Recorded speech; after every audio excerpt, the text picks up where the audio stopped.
ക്രിസ്തുയേശുവിൻ്റെ നിസ്തുല നാമത്തിൽ എല്ലാവർക്കും സ്നേഹവന്ദനം. ഇന്നത്തെ നമ്മുടെ ധ്യാനത്തിനായി വിശുദ്ധ മത്തായി എഴുതിയ സുവിശേഷം 21 അധ്യായം 42 മുതൽ 44 വരെ. മത്തായി 21 42 മുതൽ 44 വരെ. യേശു അവരോട്, വീട് പണിയുന്നവർ തള്ളിക്കളഞ്ഞ കല്ല് മൂലക്കല്ലായി തീർന്നിരിക്കുന്നു. ഇത് കർത്താവിനാൽ സംഭവിച്ചു, നമ്മുടെ ദൃഷ്ടിയിൽ ആശ്ചര്യവുമായിരിക്കുന്നു എന്ന് നിങ്ങൾ തിരുവെഴുത്തുകളിൽ ഒരിക്കലും വായിച്ചിട്ടില്ലയോ? അതുകൊണ്ട് ദൈവരാജ്യം നിങ്ങളുടെ പക്കൽ നിന്ന് എടുത്ത് അതിൻ്റെ ഫലം കൊടുക്കുന്ന ജാതിക്ക് കൊടുക്കും എന്ന് ഞാൻ നിങ്ങളോട് പറയുന്നു. ഈ കല്ലിന്മേൽ വീഴുന്നവൻ തകർന്നു പോകും. അത് ആരുടെ മേലെങ്കിലും വീണാൽ അവനെ ധൂളിപ്പിക്കും എന്ന് പറഞ്ഞു. കർത്താവിൻ്റെ പരിശുദ്ധ നാമം വാഴ്ത്തപ്പെടട്ടെ.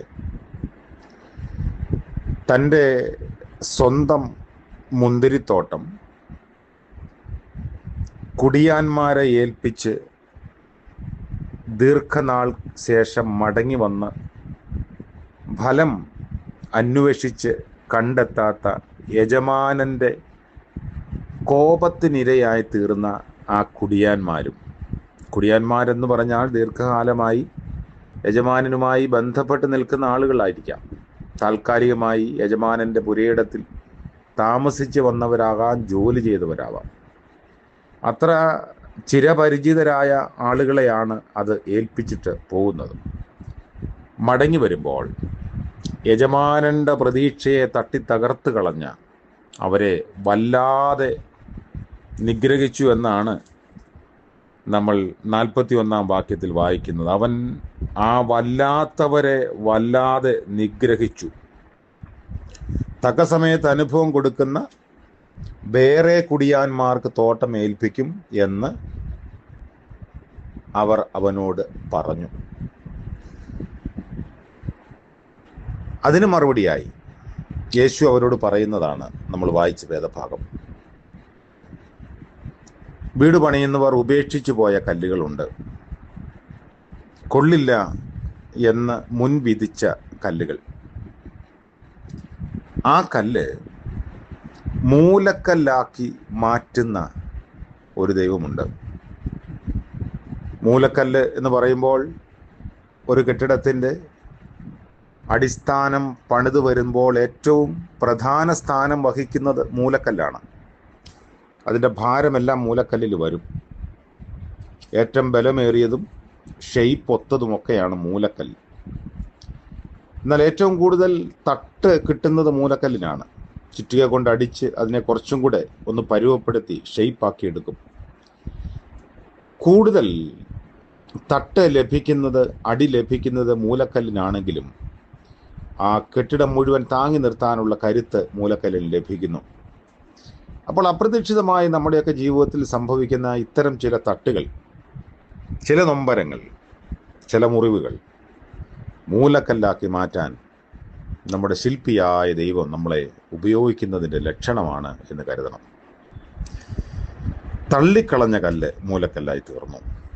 മറ്റുള്ളവരുടെ മുൻപാകെ ഒന്നിനും കൊള്ളില്ല എന്ന് പറഞ്ഞ് തള്ളിക്കളയുന്ന ചില ജീവിതങ്ങളുണ്ട്. അങ്ങനെയുള്ള ജീവിതങ്ങളെ കർത്താവ് മൂലക്കല്ലുകളാക്കി മാറ്റും.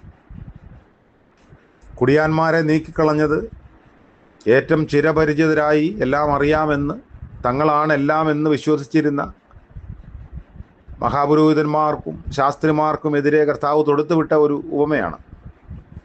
എന്നാൽ അവരാരും അറിയാതെ അവരാൽ അല്ലെങ്കിൽ അവഗണിക്കപ്പെട്ടു പോയ ജാതികളെ അത് ഏൽപ്പിക്കുമെന്ന് പറയുമ്പോൾ അത് തീർച്ചയായും ഒരു വലിയ സൂചനയാണ്. അതുകൊണ്ട് മനുഷ്യൻ്റെ ദൃഷ്ടിയിൽ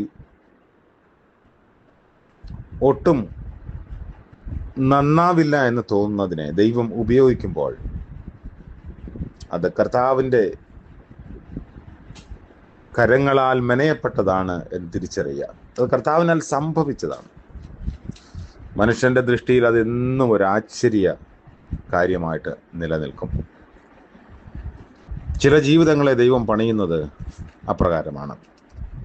ക്രിസ്തു പലർക്കും ഒരു തടങ്ങൽ പാറയാണ്. തട്ടിയിടർന്നവൻ, തൻ്റെ പ്രഥമ ആഗമനത്തിൽ സാധിച്ച വീണ്ടെടുപ്പ് വേലയിൽ വിശ്വസിക്കാത്തവൻ സമ്പൂർണമായി നശിച്ചു പോകും.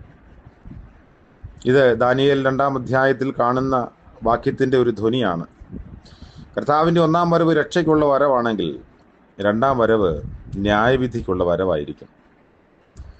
തീർച്ചയായും നമ്മൾ കൊള്ളാവുന്നവരായി, മനുഷ്യരുടെ ദൃഷ്ടിക്ക് ആശ്ചര്യകരമാം വിധത്തിൽ കർത്താവിനാൽ പണിയപ്പെടുന്നവരായി തീരാൻ ദൈവം നമ്മളെ ഇടയാക്കട്ടെ. പ്രാർത്ഥിക്കാം. കരുണ നിറഞ്ഞ വാഴ്ത്തപ്പെട്ട ഞങ്ങളുടെ ദൈവമേ, മനോഹരമായ പുതിയ പ്രഭാതത്തിനായി നന്ദിയോടെ ഞങ്ങൾ അങ്ങയെ സ്തുതിക്കുന്നു. ഇന്ന് പകൽക്കാല ജീവിതത്തിൽ അവിടുത്തെ കൃപയിൽ ഞങ്ങൾ ആശ്രയിക്കുമ്പോൾ ഞങ്ങൾ ഇടറിപ്പോകാതെ കാത്തുകൊള്ളണമേ. മറ്റുള്ളവരുടെ ദൃഷ്ടിയിൽ ഞങ്ങൾ അപമാനമായിരുന്നുവെങ്കിൽ, കൊള്ളില്ല എന്ന് തോന്നിയിരുന്ന സ്ഥാനത്തായിരുന്നുവെങ്കിൽ, കർത്താവെ അവിടുന്ന് ഞങ്ങളെ മൂലക്കല്ലാക്കുന്ന ദൈവമാകിയാൽ സ്തോത്രം. ഞങ്ങളെ പണിയണമേ, ഉടച്ച് വാർക്കണമേ. യേശു മിശിഹാ മൂലം പ്രാർത്ഥിക്കുന്നു. കൃപയോടെ കേൾക്കുമാറാകണമേ. ആമേൻ. ത്രിയേക ദൈവത്തിൻ്റെ അനുഗ്രഹവും കൃപയും നമ്മോടുകൂടെ ഇന്നും എന്നേക്കും ഉണ്ടായിരിക്കുമാറാകട്ടെ. ആമേൻ.